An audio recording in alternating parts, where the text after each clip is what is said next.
The Caribou Gold Rush was such an exciting time for BC. The prospect of gold brought over 100,000 people to the area, miners from all over the world enticed by dreams of riches. Today, we are going to visit Quesnel Forks, a ghost town situated at the confluence of the Quesnel and Caribou rivers. Once a bustling mining town, and now haunted only by dreams of the past.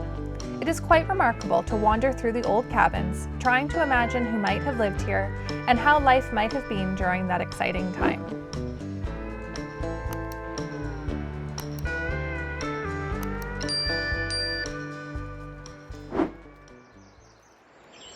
I've just left the kids and Kyle over at the camp and come to walk and check out the cabins and just kind of get a feel for where we are. And I just can't get over how beautiful it is here today. The birds, these trees behind me, they're huge cottonwoods.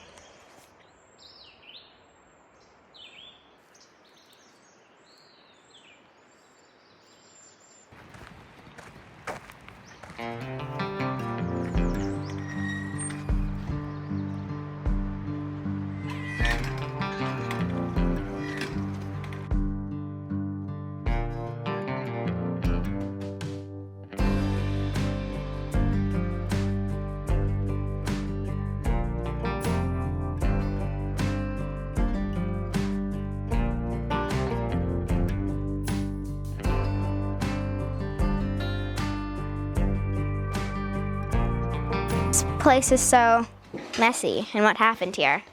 I don't think anyone's lived here for 120 years. Probably. I think that ghosts did it. Since it's called a ghost town.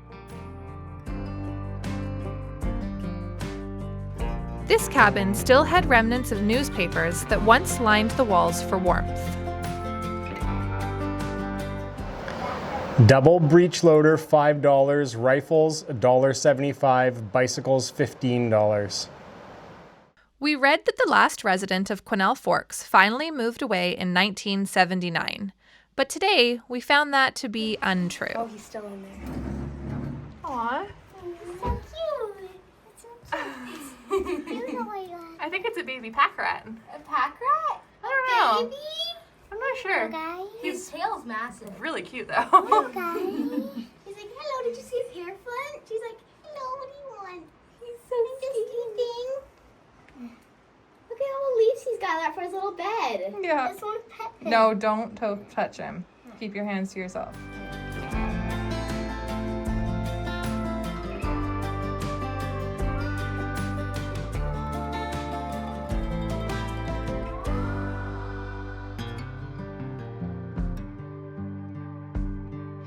Probably built in the 1890s, this structure is commonly known as the general store, but served as both a store and a restaurant.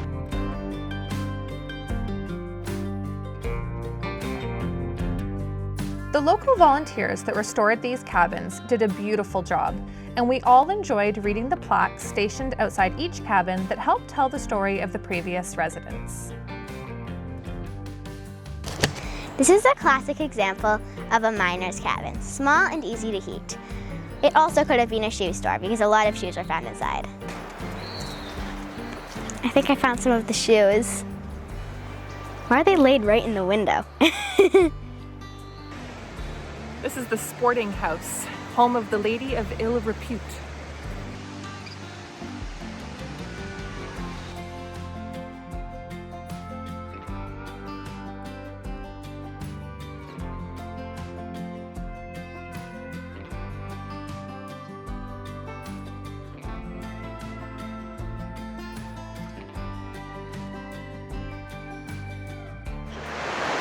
At the start of the Caribou Gold Rush, miners flooded into the area.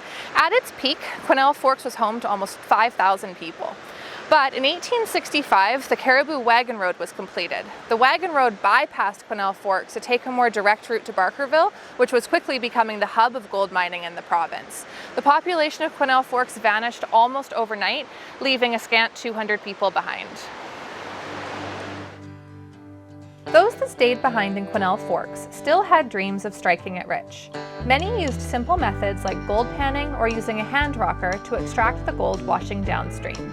So we decided to head to the river and give it a try.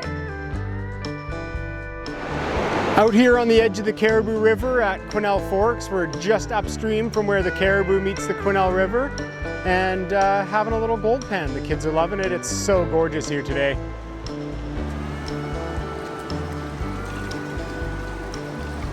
Look at, there's a little fleck there. I think those are all little flecks of gold. You gotta work that pan down a little bit first.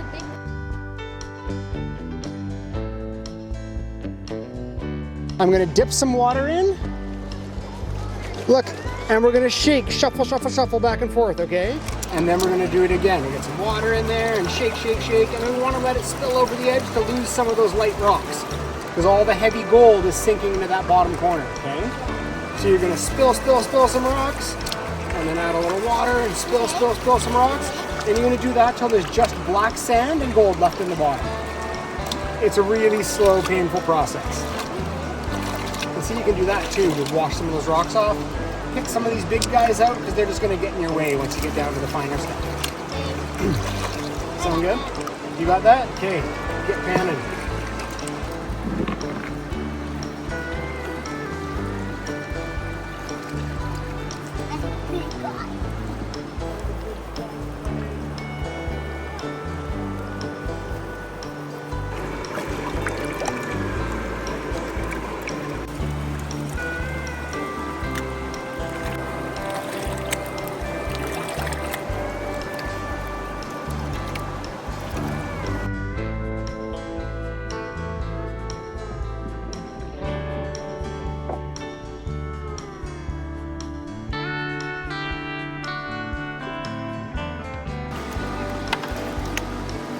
Eureka! There's a few little flakes in there. I don't think it's covering the mortgage this month though. Back to work I go next week, I guess.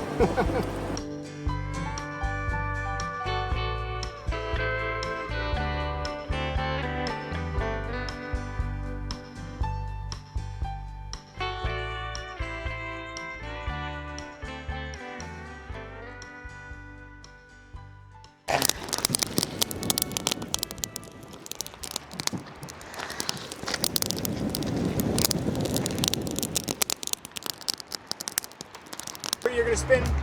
We're going over the picnic table.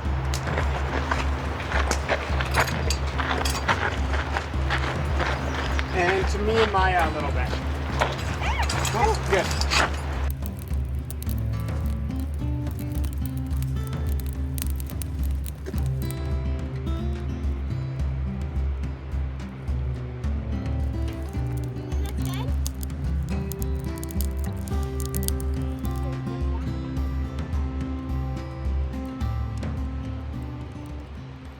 One of the most notable miners from Quesnel Forks is Dancing Bill, but his story is better told from the Bullion Mine. In 1869, prospector Thomas Dancing Bill Latham found a promising creek 5 kilometers from the town of Quesnel Forks.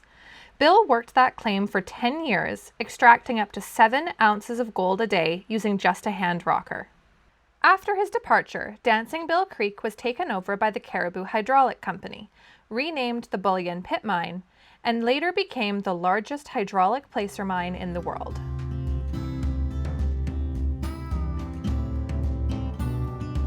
The Bullion Mine was excavated using huge high-pressure water jets that blasted the sides of the valley. The rocks and gravel were then washed down over steel riffles which trapped the gold.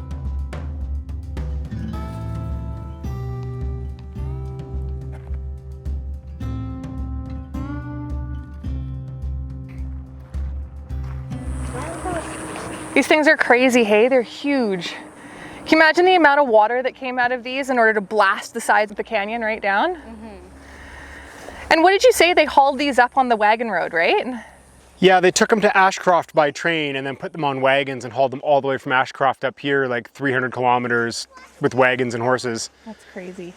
All of their equipment, their steam pumps and all that stuff.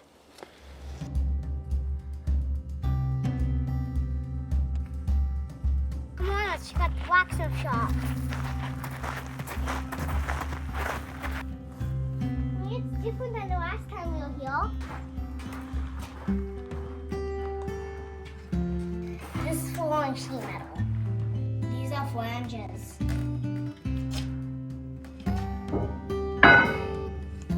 Yeah, this is a big boiler for powering pumps.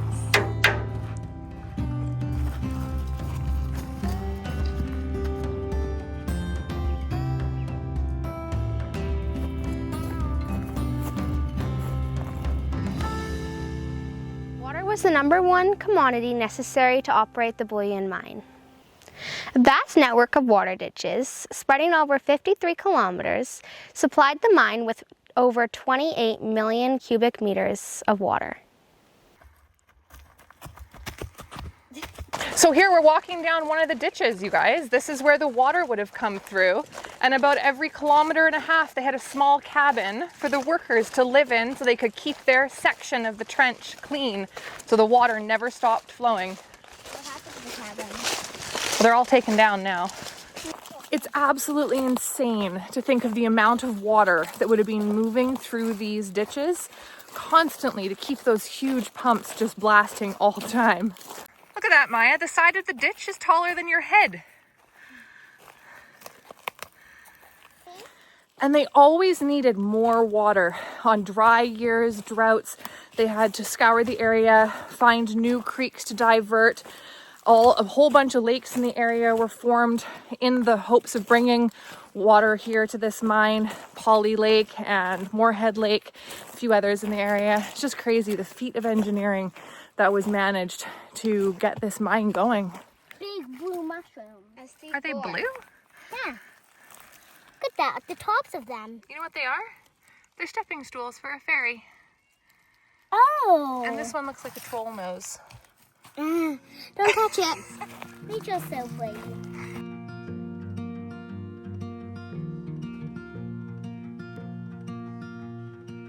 Over the lifetime of the Bullion Pit, it is estimated that 75,000 ounces of gold was extracted, which is over $300 million worth at today's value.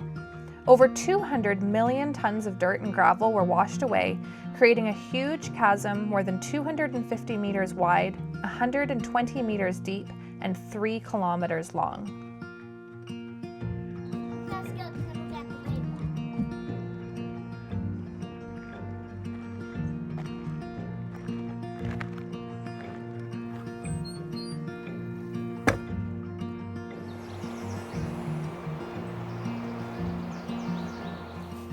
While there are some more recent headstones in this cemetery, mostly residents of the nearby town of Likely, many of these graves are the miners and families who lived in Quesnel Forks during the days of the gold rush and the bullion mine.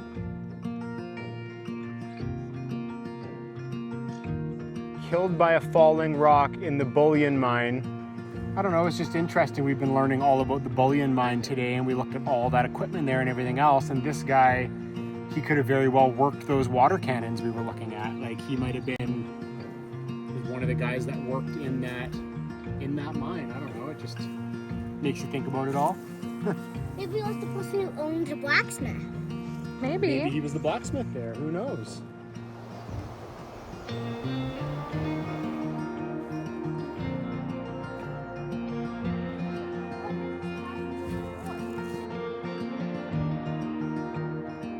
Achu. Bless you. On that note, I think it's time to head home. What an amazing day checking out the Quesnel Forks ghost town.